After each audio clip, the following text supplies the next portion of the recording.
You and I met at a gathering last year, and we had a lot of really great conversations, which made me really grateful for the fact that you're willing to now come back and have this conversation. And one of the things that you shared is this drawing exercise that you've shared with people throughout the world, helping people get an embodied sense of the difference between our current economy and what a solidarity economy might feel like. And so I'd love to invite you to start by sharing that exercise with listeners. Absolutely. People are going to need a piece of paper and a pen. So if you're listening to this podcast now and you don't have those things, maybe just give it a pause and grab those. And once you have those, you're going to draw a line vertically down the center of your page. And having done that, you're going to write in the top right the word future, and then in the top left the word present. So giving people just a moment to write future in the top right and then present in the top left. And we're going to start on the right-hand side.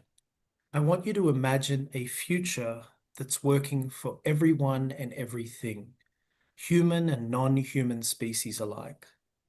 An economy that's working for everyone and everything. Just imagine that for a moment. And when you've connected with some kind of imagery, drop down into your body and feel it. How does it feel in that economy that's working for everyone and everything? And when you've connected with the feeling, without lifting your pen, draw a symbol or a shape that represents how it feels in that economy. And now we move to the left-hand side. How does the present economy feel? And again, without lifting your pen, with your eyes open, draw a symbol or shape that represents how the present economy feels. Interesting. That one took a lot less time to draw, Yes. actually. So this experiment, I've done this now for maybe 13 years, probably with more than 10,000 people, and definitely from across more than 100 countries. I have done this with people who are Fortune 500 executives, and I've done this with people living on the street. I've done this with people who are very much believers that the present is as good as it's ever been, and others who feel the opposite. I've done this with pro-market uber capitalists, and I've done this with anarchists of all persuasion. Mm. And it doesn't matter who I do this with, where or in what language, people consistently draw one of five symbols or shapes for the future and one of five symbols or shapes for the present, or a close variation or a combination of those shapes. So for the future, people typically draw a circle, a wave sign or an infinity symbol, if you extend that wave sign around, a spiral, a nodular blob, like if you splattered some goo against a wall, or a heart. What did you draw, Catherine? My image that I drew now is very different than my image that I Huh. drew When previously. we met, yeah. Yeah. And they both encompass those shapes. So I drew this time. Last time I had drawn a heart and some other things. Today I drew kind of a body shape. So the blob. I was The blob. surprised that you said the nodular blob. And then spiraling out from that, a spiral and a Ah. circle. Oh, so the combination of a spiral and a circle and the Yes. nodular blob. Yeah. So like the body is encompassed Ah, by the okay. spiral. Yeah. Great. And I didn't Yeah. remember what the prompt would be either. I just Ah. know that I like this exercise. So it wasn't planned. And then we move to the present. People consistently draw a jagged line, an isosceles triangle, a downward arrow, often pointing in a particular direction to one side. Sometimes it's an upward arrow, an arrow of sorts, something rectangular or four-sided, or a mess of lines just everywhere. What did you draw? So a combination of the jagged, the downward arrow, and the mess of lines. It felt in my body like lightning coming down Right, in like a very jagged downward, tore it from the left to the right for some reason. right. Yeah, and it's most common that people draw the circle and the jagged line for these things. Mm. But irrespective of what you, the listener, drew, one thing that you might want to look at when we're comparing what people draw around the world is that it's very common for people to draw something on the right-hand side for the future that is non-linear, and the left-hand side is typically linear. And we see that holding for what you drew, Catherine, right? Hmm. That's interesting. It's particularly interesting given the demographic piece I mentioned. In other words, it doesn't really matter what body you're in. We all know that just as living systems like our ecosystem we're in or our bodies that we're in thrive when there is circulation, which is a non-linear process.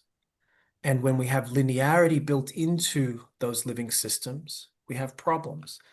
That's what happens when we have an accumulation of carbon or nitrogen in our cycles of our ecologies. It's what happens when we have a buildup of oxygen to the detriment or the absence of oxygen elsewhere in our bodies, or blood that accumulates somewhere and doesn't circulate elsewhere. We get these problems that we're familiar with in our health individually. And so this principle of nonlinear circularity is built into all living systems. And we know that for our economy, which itself is a form of living system, it has a dynamic that is complex but adaptive, right? It's responsive to all sorts of things in ways that are uncontrollable. But if we want to have something that is in rhythm, in syncopation with the way that living systems function, it has to have this non-linear circularity built into it. And we all know that in our Hmm. bodies, not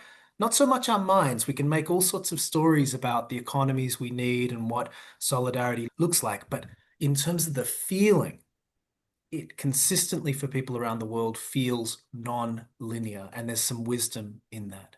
I'm curious to hear more of the sense that you make of this fact that in our bodies we know the nonlinear circulation, yet we feel so often trapped in this current system.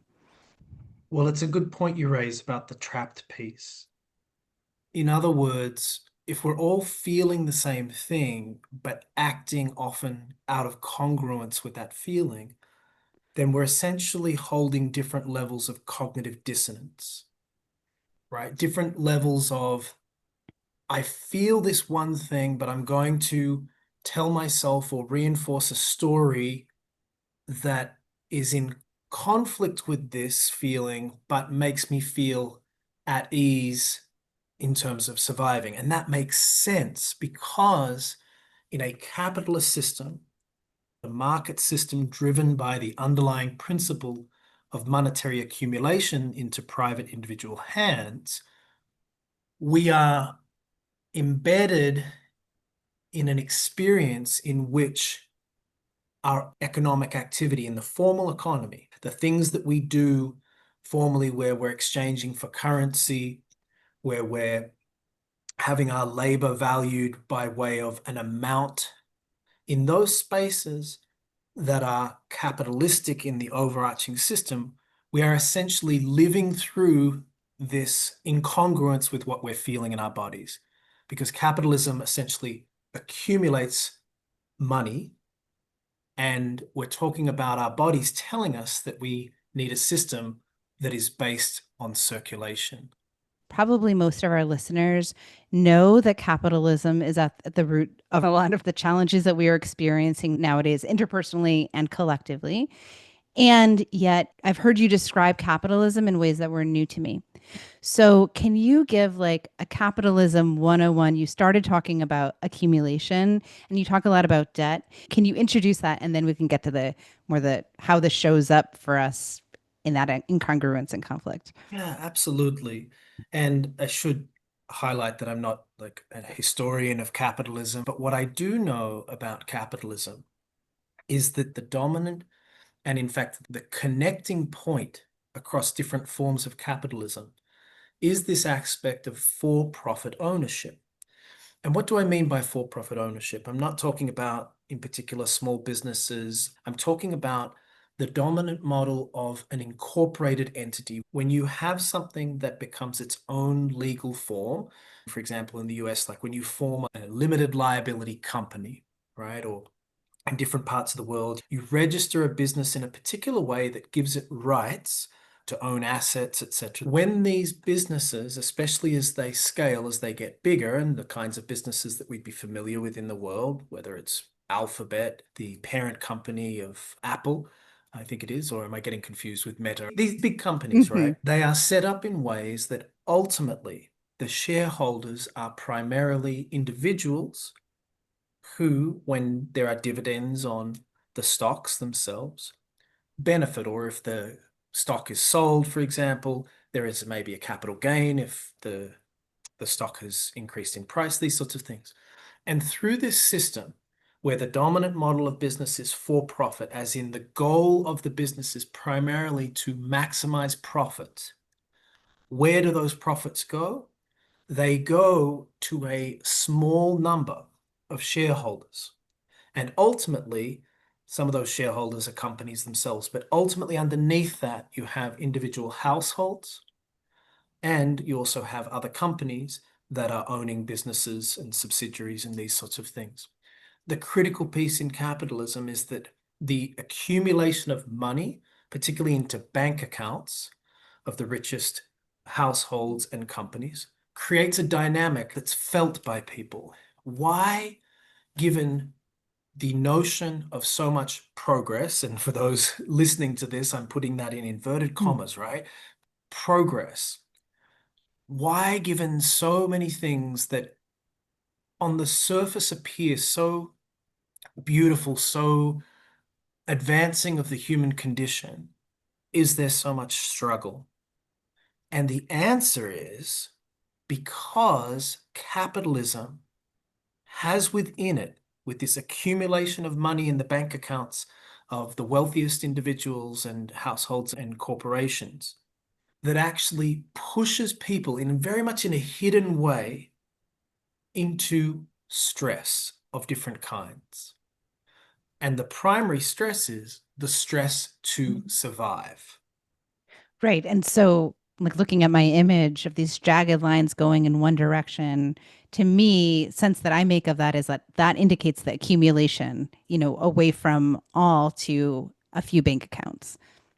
Whereas the image of the spiral and the circularity and the blob and all of that, that indicates things are moving, money is moving.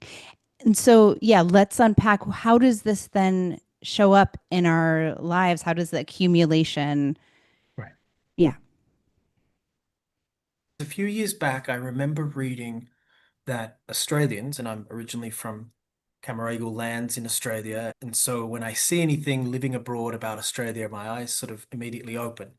And I remember reading that Australians had just surpassed the Swiss momentarily as the world's wealthiest per capita individuals. And the same day that article came out, there was another article that said that Australians had the highest levels of household debt Mm. in the world. So if you read the article just about the wealthiest piece, you would say, oh my gosh, look at Australia, look at the, like, especially if you idolize capitalism, you'd be like, that's the place to be. Look, there's the greatest amount of wealth. If you read the article only about the debt, you'd say, oh my gosh, the amount of stress must be sky high. Both exist. And this is what capitalism hides. It hides the debt side of the equation. We hear, for example, the notion that 1 billion people were pulled out of poverty in China, which even the framing of that I have a lot of challenge with. Mhm. But what never gets put up when you see these graphs of like rising, whether it is GDP per capita, etc., or any kind of graph that's going to try to trumpet that story, I bet you'll never see in the same breath the graph about debt. And the problem is that debt and money are in relationship. I've heard you describe how debt is accumulated and how money is made. Can you briefly name that? Absolutely. Yeah. A lot of the challenge with talking about these things is that economists have done a really good job at making it hard to understand a lot of these concepts. If someone had asked me who creates money, whether it's the actual notes and coins or the amounts in your bank account, where does that originally get created? My understanding was that it was government or the treasury or something like this, right? And the reality is that's not true at all. It's banks that create money. whether that is commercial banks or central banks. Those are the only two entities in the world that can create money. But when they create money, they also create debt. So let's say that you were buying a car on the second-hand market and you needed a loan to do that. And let's say it was going to be 10,000 US dollars that you needed a loan. And let's say that before this loan, there was, just for sake of argument, $1 million in the global economy and $1 million of debt in the global debt stocks. All right.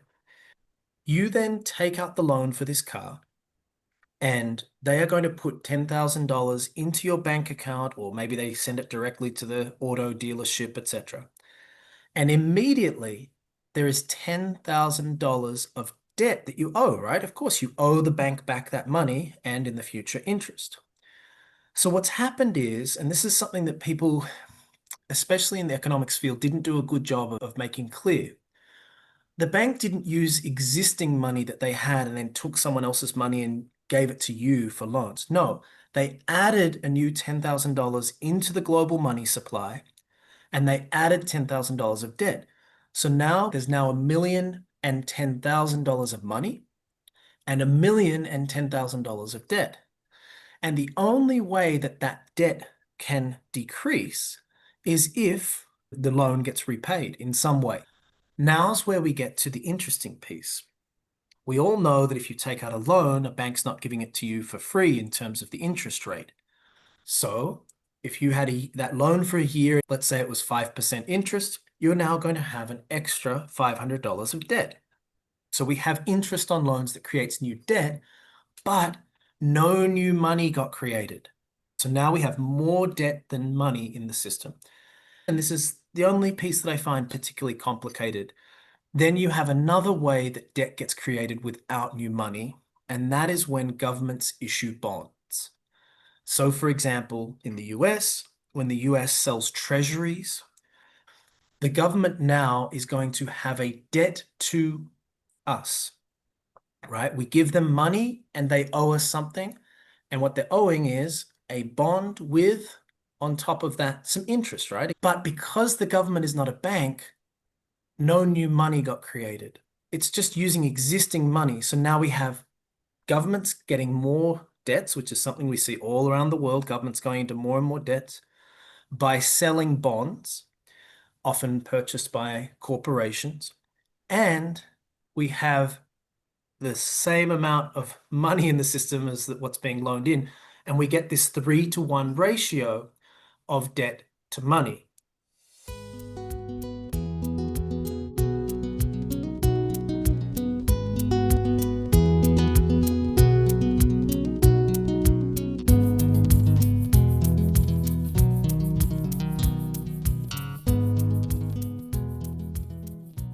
We don't talk about this hidden dynamic of debt and thinking about it both on a personal level and as a city councilor, knowing the impact of the debt on our municipality so that we can have our library, so that we can have a fire station, so that we can have these resources, and how much hidden stress that creates for people because other services that people need, like well-paid teachers, for example, the potholes in the road, right? Are we going to be able to keep the water going and deal with flooding as it increases, right? The debt creates this stress on so many levels that really goes hidden. Right.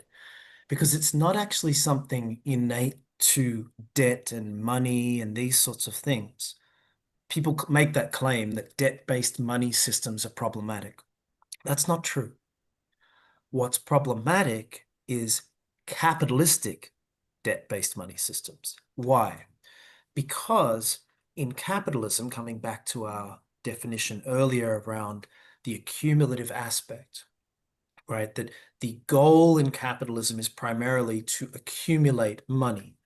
And that monetary accumulation is ultimately in bank accounts. And so what happens is that as wealthy individuals get richer, and those riches might include stocks and these sorts of things. But let's say that I have $1 million one day, and the next year I have $1 billion US.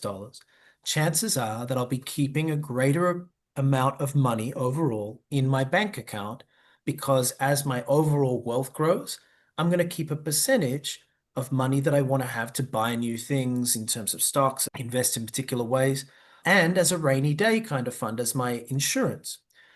And so what happens, and this is the same for corporations, is that as capitalist growth continues around the world, money continues to accumulate in the bank accounts of the wealthiest households and corporations, not governments. There's very few governments around the world that actually have net balances positively in their bank accounts.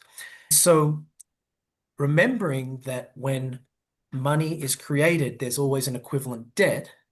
That means that if you have $5 in your pocket right now, or 5,000 pesos, or whatever currency, or some money in a bank account, there has to be an equivalent debt somewhere in the system. And remember, unless the money and the debt come back together to get paid off, you can't see the debt disappear. So if the money's getting hoarded and it's growing, that demands mathematically that debt has to be increasing somewhere. And that's why we have almost $350 trillion of debt in the system globally and around $130 trillion of money. The ratio almost 3 to 1 because of the interest on the debt and because of the other forms of debt that can get created without new money creation. Now, the last piece here is what happens in your city, for example, or in people's lives, or across countries throughout the global south, where there is an indebtedness that exists, let's say at the government level, etc., and there's not enough money circulating back. How does money circulate back? Through wages, through philanthropy, through taxation, these forms of things. And if there's not enough money coming back, which is exactly what happens in capitalism, because if capitalism was seeing 100% of profits go back into the system, then it wouldn't be capitalism. Because there's more money accumulating, what happens to the indebted to survive? Primarily, they have to take on more debt, Right. or they have to move into other activities to survive, whether that's stealing to survive, whether that's tragedies like suicide. And we think of the Indian farmers who would Yeah. suicide because there was no alternative for their families in terms of livelihoods. Or you lose your house, you lose your car, you end up on the streets. These are the realities of a system in which, if you are indebted, the idea that you can just go out and get more work and work more jobs, that's exactly what's been happening over the last 50 years around countries throughout the world. People work longer. Then you see two-person households where both people are working, people staying with their family or parents longer and longer, all of these dynamics. But the hidden piece is that's built into any form of capitalism. And yet the story that is so often told is that people can pull themselves up by their bootstraps, that growth is going to get us out of this dynamic. And mathematically, that is false. It can feel kind of ephemeral to talk about big economic systems. And I'm thinking about how real these impacts are. This debt is not just held abstractly. It does lead to homelessness. It Right? it does lead to split Mental health families, crises, split right? family. Lost homes. It Yeah, leads internationally, of course, from all of the histories of slavery and enslavement and right, the ongoing forms of this. It's racialized in this way. It is stemming from a dynamic that continues extracting money, wealth, labor from countries in the global south to places and corporations in the global north. All of these pieces are so real, as you right. said. I'm curious how you see this leading to conflicts in a interpersonal way and in workplaces. To me, the answer seems a bit obvious. Like, if we're all this stressed out and our needs aren't able to be met because we're living in a system that is constantly taking from us, like you said, it's the stress to survive. Of course, we have a hard time interacting with each other. Of course, we're not doing that well. I'm curious if anything comes up for you about the relationship between the system and how people interact in our workplaces and communities. As you said, there are the obvious aspects of the stress that people are under. And what happens in my experience when people are stressed is that they move in that dysregulated state often into a disembodied exploration of these pieces, if at all, if they've got any spaciousness to talk about these things or explore them. Fighting against each other on particular topics, issues, etc., that continue to obfuscate, hide the underlying dynamics that actually there can be real solidarity around, which is this notion of capitalist accumulation.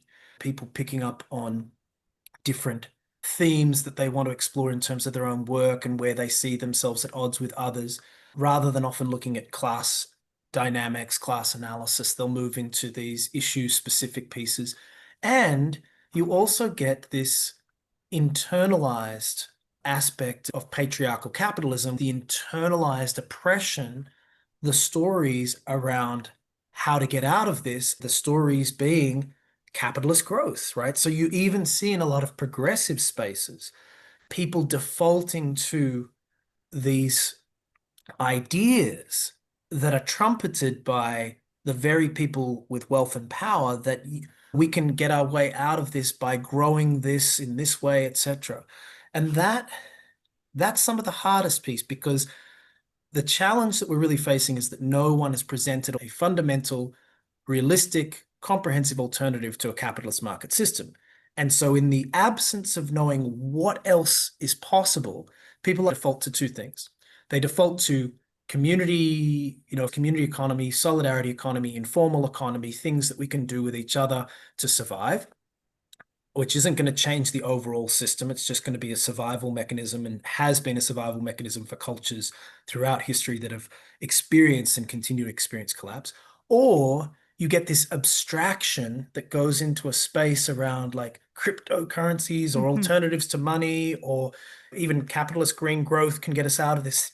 These kinds of things that disconnect us from that embodied feeling that we know from the experiment.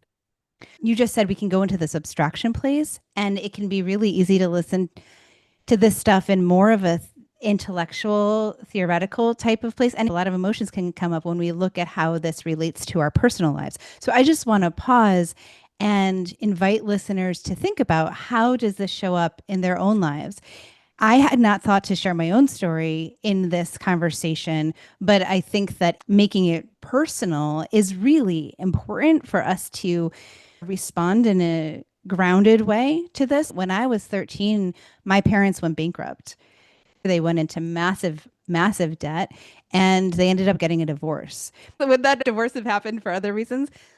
Likely, probably. However, I remember very viscerally the stress of not knowing how things would unfold for my family financially, losing our house, having to move to an apartment. The disruption of that moment when I was in eighth, ninth grade was something that I needed to process later. So that memory of that time is coming up for me while you're talking. And so just inviting listeners to ask themselves, what strategies have they developed to cope with this Right, situation, including this feeling of not enoughness, or right. learning to accumulate more than they actually need. There may be listeners that may be asking, what is it that I have that I might not need, that I might put back into circulation?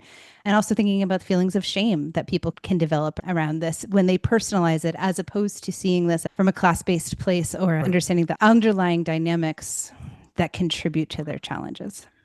You raise such a great point here, because if we look at aspects of white supremacy culture, for example, right? And I'm thinking here about Maclurcan's work for those who might want to look into some of the characteristics, as they describe, of white supremacy culture. One of those aspects of white supremacy culture relate to productivism, to speed, to this sense of having to do more constantly. There's I think, a gentleness that can be brought into this exploration in terms of the lived trauma that so many people are living through from, for example, childhood experiences of not having enough on the table, of monetary insecurity, all of these pieces. Of course, then, the natural survival response is going to be to try to do more to survive, which fits then with the white supremacy cultural narrative in a way that then says you're doing the right thing. But that's the story that the system wants to perpetuate. It wants people to work hard. And we see this in some interesting ways in terms of like incel culture and the claims from individuals about why women went into the workforce without an acknowledgement. They did it primarily, putting aside the Hmm. obvious right to choice, they did it primarily because households were not going to be able to survive financially with the levels of indebtedness that the system was burdening people with. And so this forced productivism that there's no space for rest, there's less and less space for the creative pursuits, for the arts, for all of these pieces that need to be monetized in order to survive. There's a lot of guilt shame about, like, for example, people in families with kids not spending a lot of time with the kids. And for a lot of people, there's no other reality that's possible because of the structure of the system. The trauma made so many people susceptible to the very characteristics of the exploitative systems that we're in, which is why it's so hard in workplaces to often talk about without an analysis of the structural aspects of the experiences that we're feeling in our bodies of like, why am I feeling stressed in my workplace? I love my colleagues, I love my work. Why is there tension? Why is it difficult? Because the whole system is geared towards you performing in ways to be seen, to be valued, to be held. And to counteract that requires a culture within organizations that is so deep, so profound, and so carefully intentional to understand, acknowledge, and counteract those structural dynamics. And that takes a lot of commitment. That's hard again because leadership in these spaces is often just trying to survive, trying to get the funding, trying to make it work. Right. Where's the time and space to create those foundations for that peaceful security that helps calm and regulate our nervous systems collectively?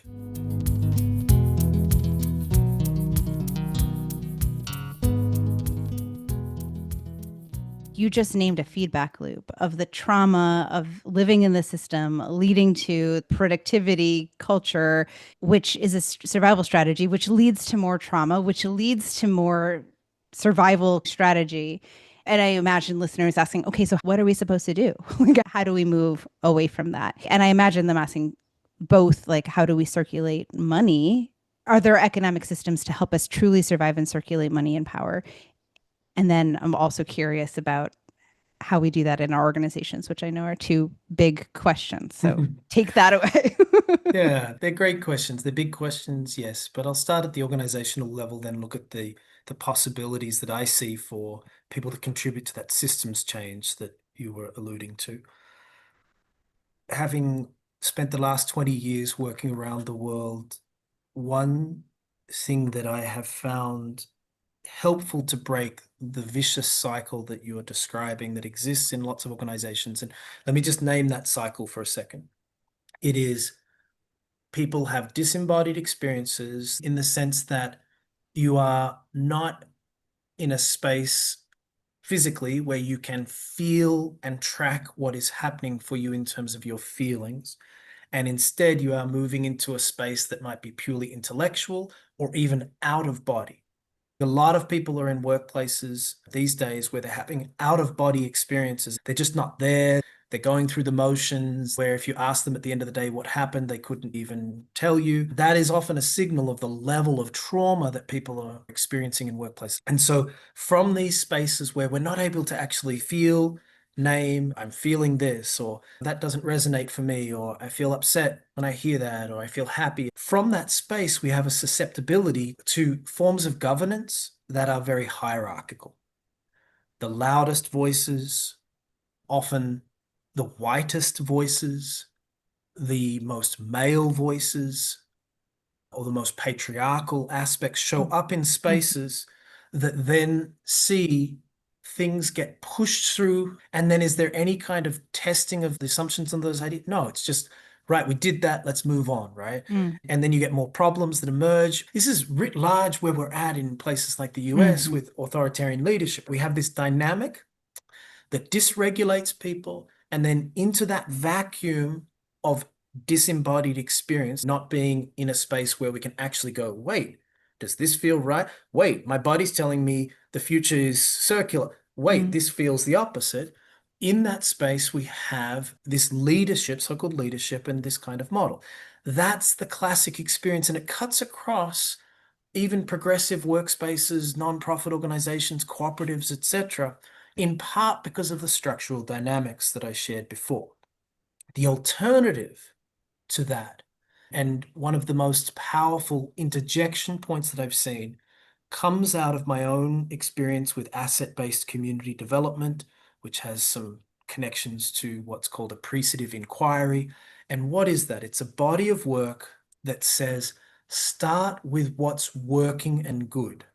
That is a deep-seated place and way for us to co-regulate is in organizations to actually start conversations, hiring processes, projects, interviews, etc. I've been doing it throughout this interview as well, mm, starting by responding, beginning with what's good. Yes, that's a great question. Yes, I agree, etc. mm, And that interjection point has the ability in that cycle of dysregulation to change the mm. capacity for someone to be in their body. And from there, if more of us are in our bodies in organizations, we can have a more real conversation about what's going on rather than out of body experience that often is easily triggered, easily fights back, easily defends, easily misunderstands. We have an opportunity for a different kind of relationship if it's held within a container, within an organization that cares about processes to support people, to nurture people's better nature. So you're saying that there's the feedback loop where we have those disembodied experiences, or we're just experiencing life in a disembodied way habitually as well. We're disconnected from our bodies. And when we're in that state, we are more susceptible to hierarchical leadership, cult dynamics, authoritarianism. And then that leads to more problems because things aren't tested. Things are just taken. Okay, we'll do that. Leads to more problems, leads to more disembodiment. There's a feedback loop there. And you're Yeah. saying that one of the pivots out of that feedback loop is appreciation. It's the sequencing. I'll give an example. I moved to Argentina 3 years ago to be with my now wife, who's Argentinian, and I was living with her in her small suburban home, close to family members, in a place where in the 2 years when I was there, I did not meet one other person for whom English was a first language, right? So in other words, this is not a touristy area.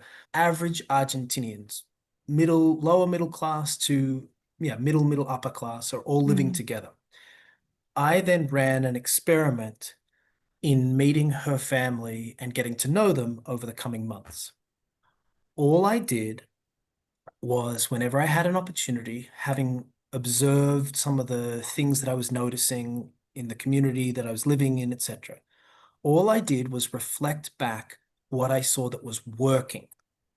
And what happened next, which aligns with my experience elsewhere in the world, was something fascinating.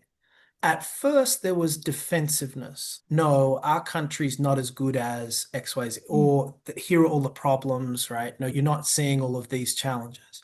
So I just persisted with, oh my gosh, I love how the local tienda system works in terms of the small businesses and how the banks support that in particular ways. Or I love this, or I love how people take mate into the street. I just kept saying all of these strengths that I was seeing. And over time, I noticed how the pride of the individuals in my family about their country changed. There was and this word gets bandied around a lot these days, but I believe this truthfully in terms of the service that we can offer in, especially in my white male body, from the global north, from the global elite in many kinds of ways. There is a decolonizing aspect of me coming in and changing the dynamic, me not pointing to problems, which is the classic, so that I can be the white savior, but instead reflecting back things I see and then noticing how they then reclaimed an aspect of that pride that was always there, but gets hooked up in the international dynamic. The starting with that then gives the ability for me to talk about problems with by family, a Mm, much greater emotional psychological grounding mm, because there's a regulating factor that is happening. Look, other than Sierra Leone, no country in the world has had as many recessions mm. over the last 50 years as Argentina. This is a people's, including all the way back, of course, through to the genocidal aspects with indigenous folks that have been living through collapse. And yet, in so many ways, Argentinians thrive and survive. And starting with strengths, we can now talk about the problems from the space of there's so many strengths, and it changes the dynamic for governance, for engagement, etc. You said sequencing. You're pivoting away from that old feedback loop with appreciation, with recognition and acknowledgement of what's working, like looking for those tiny glimmers of goodness of what's working, naming them. You're saying that then that allows us to create a safe enough space to name the things that are harder. Exactly. You start with Okay. this, what's working in order to go into what's not through a safer, more embodied experience. I start every session with clients with the question, what is new and good now related to our work Yeah. together? And starting organizing conversations with the question of what's Mhm. bringing you joy now? Like, what is your mood and what's bringing you joy? Starting with what is good can create that safe landing place to start diving into the other things. Yeah, absolutely. As long as it's not forced, as long as it's not No, sort of cookie right, cutter, but as long as it's genuine, absolutely. Your listeners might be familiar with the sandwich approach, right? Where you right, tell people what's good about something, then add in the feedback and then end with something good. If you right. think about your childhood stories, they bookend Yeah, with something positive or at minimum neutral, right? Like these things that just like the drawing experiment, they're innate. They're so deeply woven into our DNA across cultures. yeah. And if we use this as a moment to pivot over to this aspect of what we can do with respect to monetary circulation, there's also hidden resilience in our system, a little bit like what I was describing with my experience in Argentina. One of the things that we can do for each other is bring those hidden resilience characteristics, experiences, projects, etc., more to the surface and center them. And I want to give an example here by way of doing an experiment with you, Catherine, actually. Great. All right. So at the moment, there are roughly 350 million people in the US, and about 206 million of those people are banking with a bank on an annual basis in some way. Of the 206 million people that have a bank account and bank with a bank, what percentage of people do you think bank with a not-for-profit bank in the US? I don't know. 25%? I don't Now, know. 25% would be a huge Yeah, number, right? okay. That would be 55 million I'm trying people. to be optimistic here. I don't, I really have no Let's go idea. with You tell 25. me. 68%. 68%. Mhm. Well, I mean, we feel good. Uh-huh. It's more than Wow. 141 million people bank with a credit union. Wow. Now, it's not, it's only 11% of the overall capital in the sense that lots of big businesses don't bank with credit unions, etc. But the majority of people who have a bank account in the US have a bank account with a credit union. That's interesting because credit unions, as not-for-profit banks, what does that mean? It means that no individual owns that bank. There's no shareholders. The money that's used to create the business starts from people's deposits. And that means that when a credit union makes a profit, what happens with the profit if there's no shareholders? It goes back and reduces the costs of loans and increases the interest on your deposits. It's one of the reasons why credit unions have better rates on loans and deposits. If you were to say, what can I do? You could then draw on the story of Christian, who from LA in 2011 put up a post on Facebook saying, I'm tired of Wells Fargo gouging me with monthly fees on my small deposit balance. And I am going to move my money to a credit union. And as a result, inspired almost 500,000 people to move their Wow. money. No big campaign or anything. Billions of dollars that got moved just from one Facebook post. That is real power. Because if we come back to this piece around capitalism, if we can move money towards organizations whose ownership structure is without private individual owners. So we're talking here about foundation-owned businesses like Bosch, for example, IKEA. Not many people think of these kinds of companies as Hmm. not non-profit organizations that have business models underneath them. Think of Mozilla Firefox, for example. If you use a browser and the internet, shifting over to Mozilla from, for example, Chrome is a way that you're actually steering the market in a particular direction. You have government-owned enterprises. We have a lot of those throughout the US and throughout the world. I suspect in the municipal council that you're part of, there are some enterprises, some things that the council actually owns, and maybe they're in competition with private for-profit providers. It could be around Hmm. internet, for example. Those are decisions that people have to move their money over into a circulatory mechanism. If you think about this in that broader systems dynamic of what's actually going on, we got to keep the money circulating in community economies. And consumer co-ops are a big part of this. This is why if you're in a place and you're in a position, it might be a privileged position to support your local consumer cooperative if you have one. It's such a powerful thing to do with money you have. So moving your money to a not-for-profit bank, moving any investments or debts, loans over to not-for-profit forms of banking. There are a lot of tools out there that, for example, like move your money to this kind of bank, etc., but it often uses the language of ethical and it doesn't differentiate. Not many people in the world are looking at this lens of for-profit versus not-for-profit, which Mm. is the distinguishing feature, in my opinion, between capitalist and post-capitalist market economies. So it seems like there are two paths that are woven together and support each other for pivoting away from this accumulation based economy to more circulation. There's how we do business, right? We're talking about where our money goes, what we spend money on, where we invest money, how we do our work, etc., the economic piece. And then there's also the circulation of power within our organizations, right? And you all at the Post Growth Institute have really innovative ways to circulate power within your organization. I've heard you name three different ones. You've named asset based sequencing, which we were just talking about, the appreciation, starting with what works. You've talked a lot about sociocratic governance and also iterative design. Could you briefly just name name those for folks? I know we can't go into them in depth, but how those help you circulate power within your organization. Yeah, I'd say that the sociocratic approach is the one in which circulation of power shows up most strongly. I guess you could say that iterative design does that too. The asset-based sequencing start with what work in order to be able to more readily, more easily go into what's not working.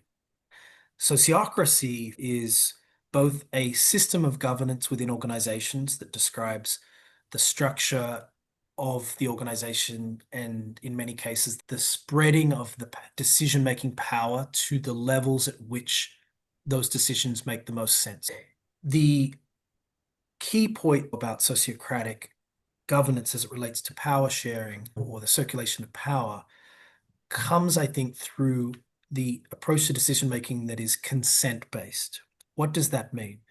That means that if I have a proposal, so for example, if we were talking about this podcast and we want to decide on a time for us to meet, or in fact, the content to cover, that one of us would propose one of those things and then check to see if the other has objections, Mm-hmm. which is very different to like all in favor, all against, right? A typical kind of majority rules vote system, or the even more typical, the boss makes the final decision. We talk about it, we all have input, so to speak, again in quotes, Mm-hmm. then someone ultimately makes the decision, and it's not us all. In this consent-based approach, an objection is something that we're interested in because, ooh, there might be something we missed. I'm objecting, which means I can't live with it as it is. I have Mm-hmm. something that needs to be modified for me to accept the testing of this. For example, I'd say object about the day that I'm not available at that time. Oh, great. So I didn't realize you had something on at that time, et cetera, et Mm-hmm. cetera. Right? So you have these forms of governance that allow you to move things forward, knowing that everybody says it's okay enough for me to try this out. I might not fully agree with it, which is the challenge of a lot of consensus decision making. Let's all get on the same page and agree fully. This allows you to have a window in which I might not be fully sure I agree with this, but it's good enough to try, safe enough to try. And that then plays out in our organization with respect to our budgets, which are all decided participatorily in that way. Let's look at even the structure of our organization. I was the founder and the executive director for many years. And now executive director is just a nominal role that's used to sign off on particular legal Hmm. documents. I don't have any more power in terms of decision making. Anybody can veto anything that I propose. They can object to anything, and that's encouraged. So you have this dynamic form of governance that people step into their leadership. Different people propose, then people change the proposal based on what they're objecting to, etc. That's a real circulation of power. Hmm.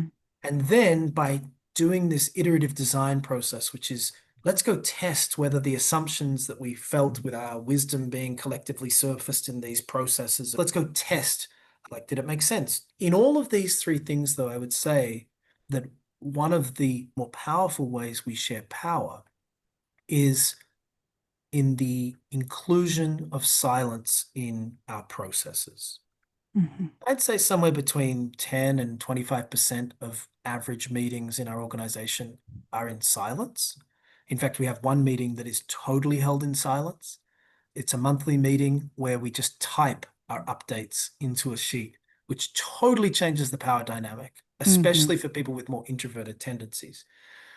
It's less the methodologies than the sensitivity to power dynamics. How am I holding power in my white male body? How am I holding power as the founder of this organization? And how am I creating structures of support, like added silence into spaces? Like whenever I ask a question of a group or one of my colleagues asks a question, we say, let's take 30 seconds to reflect on that. Would anyone like more time at the end of those 30 seconds, right?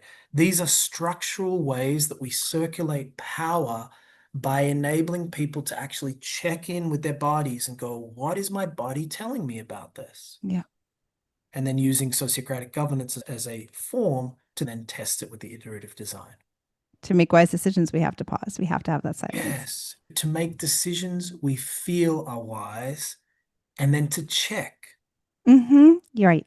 because it could be that we were collectively projecting into something, Yeah. but to have the possibility of making wise decisions requires the Right. spaciousness for that wisdom to even be surfaced in the first place. I have a well of questions more that I want to ask you. But given the time, I'm going to ask you just a couple more very briefly. One is there anything else that you would want folks to know who are feeling trapped in conflict in their workplaces or communities or movement work? Anything else that you'd want to leave them with?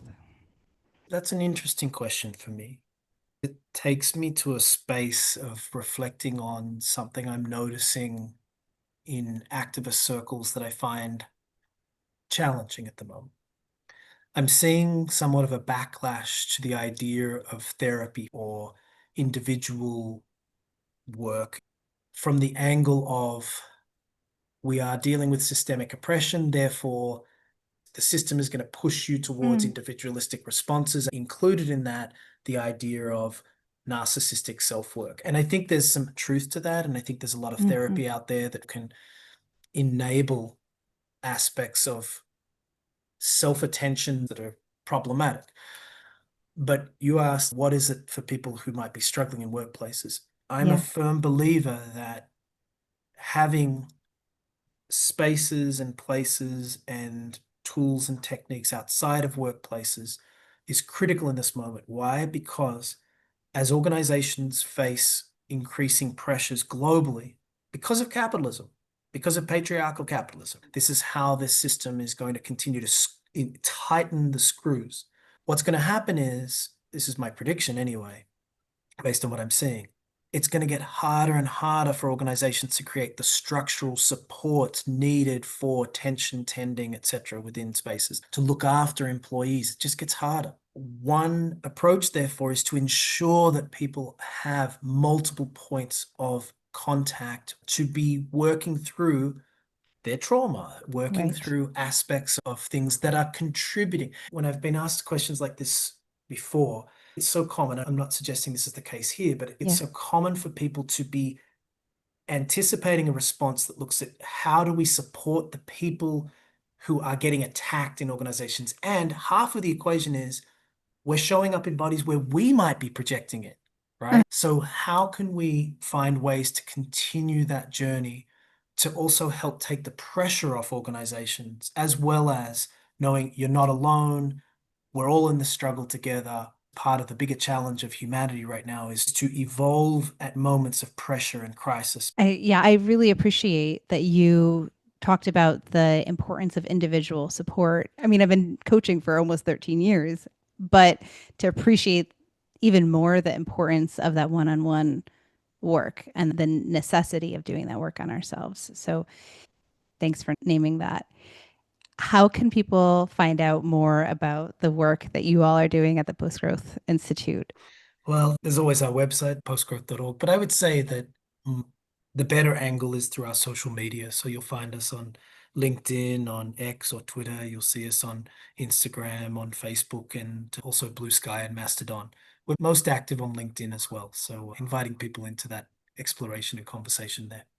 I really encourage people to follow you on LinkedIn. I have appreciated a lot of what you share there. That's a really fantastic resource. So thank you so much, Donnie, for taking this time and having this fruitful conversation. I've really gotten a lot out of it, and I'm going to continue to percolate a lot on what you shared. It's been lovely to be here with you, Catherine, and your listeners. Wishing you all the best. Thank you so much for joining me. If you loved this conversation and want to hear more, I invite you to do three things. First, go to the Conflict Decoded show page wherever you listen to podcasts and tap the plus sign or click on follow. That way, you'll be the first to hear my new episodes and I will get to share them with you. Second, while you're there, if you would be willing to give the podcast a 5-star review or share it with a friend, I would be very grateful. And finally, if you are eager to receive the latest episodes by email, along with other morsels of guidance to support you and your work in the world, I invite you to subscribe to my Saturday Love Letters to Changemakers.